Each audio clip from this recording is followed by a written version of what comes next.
Let's look at Hawaiian Holdings. So first off, read this disclaimer carefully and do your good deed of today by liking and subscribing. So we will go to one of the bonus themes that I have called vehicles. So here we have planes, so Hawaiian Holdings, they are in the airline industry. 67% here from the low, but we have seen a very big haircut, so minus 35%. That can create opportunities. So here is the company's website. Pretty, self-explanatory what they are into. Yeah. Okay. So here is the long-term chart. So we have seen a lot of things. We saw this very protracted period here of consolidation. So this consolidation, it lasted for an astonishing 3,745 days, after which we had a very big breakout. But we also peaked here in 2016 and had a substantial bear market. Then we had a big rally, we formed a double top, boom boom, which is a technically bearish pattern. Then we had a big pullback. So we have seen that the bears have fought back, but maybe there's some bullish opportunities. We do have an inverse head and shoulders pattern potentially developing. The problem is that the right shoulder is lower than the left. That is not an ideal inverse head and shoulders pattern. You ideally want it to be more symmetrical. Well, let's draw it in symmetrically, like something like this, where you have a shoulder, then you have the head, and then you have the shoulder. What is even better, that is if you have the left shoulder, then you have the head, and then you form the right shoulder higher than the left. So this is one of the more bearish inverse head and shoulders patterns. It is still developing. We could be developing a small head and shoulders pattern here, though, if we do have a breakdown. So it is very important that the bulls get into action pretty soon. We currently face a downward pressure from this blue 100-week moving average. So that is definitively a resistance level to be aware of. Then again, because of the formation of this head and shoulders pattern here, we also have horizontal support around that head shoulder region. So yeah, it's interesting, though very speculatively interesting from a bullish perspective. The thing is that if we were to form, a shoulder of similar duration to what we had with this left shoulder, then if we measure out, so it took 85 days to form the left shoulder, so 85 days here, that pushes us into October of this year.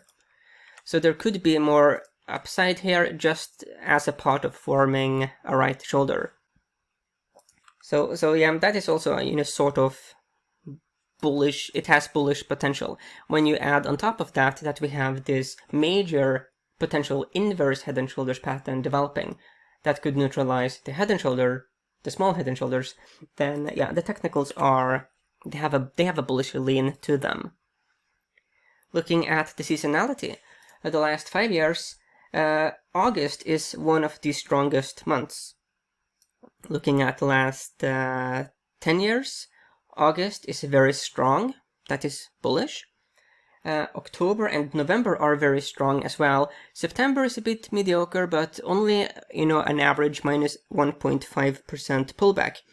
So the August to November period is not favorable for bears. Looking at the last 20 years, then August, it remains one of the strong months.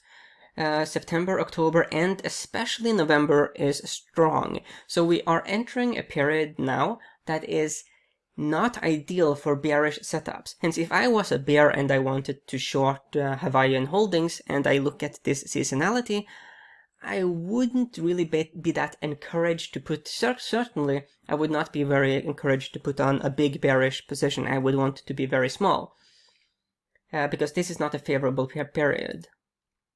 When we look at Finviz, then we have this horizontal blue trend line that we are bouncing from. So we do have that classical, paradoxical, I guess, support when you have a head and shoulders pattern developing. When we look at the price targets, so if we focus here on those from 2021, the one from January here is bearish. That is a $15 price target, but here we have $30, Deutsche Bank 32, Wolf Research, MKM Partners has 27. So from the current stock price to Wolf Research, their price target, that would be a 33% upside, which is bullish. Sachs, number 3 hold, but we have a B value score and the B growth score, and that is rare. It is rare to have both a great value and a great growth score. The momentum score is bad. VGM of B, the industry rank, bottom 30%, which is not, especially bullish, but the style scores, they aren't good. And the Sachs rank 3 is basically sort of like, I'm not a fan of 3 anyway, because it's sort of like it's not taking any real position. It's the safest rank out there for an analyst to make. Dividend, 0%. Beta is very high though, 2.36, so substantially higher beta than the overall market, but that also means that you can get bigger gains. You just have to respect that the losses can also be bigger, much bigger than if you are trading the S&P 500. So you do want to have stops in place. Market cap is, not that big, 1 billion market cap. And so if we were to goof around a bit with the percentages here, just to show you how high beta can become very profitable as well. So from this level to this high would be, 54-ish percent. Up to this high, it would be 116-ish. If we are to make a new high, that would be approaching 200%. And options are available, hence, you could get a pretty sizable gain. But of course, you do want to have stops in place. But taking all the evidence together here, I would be more bullish than bearish.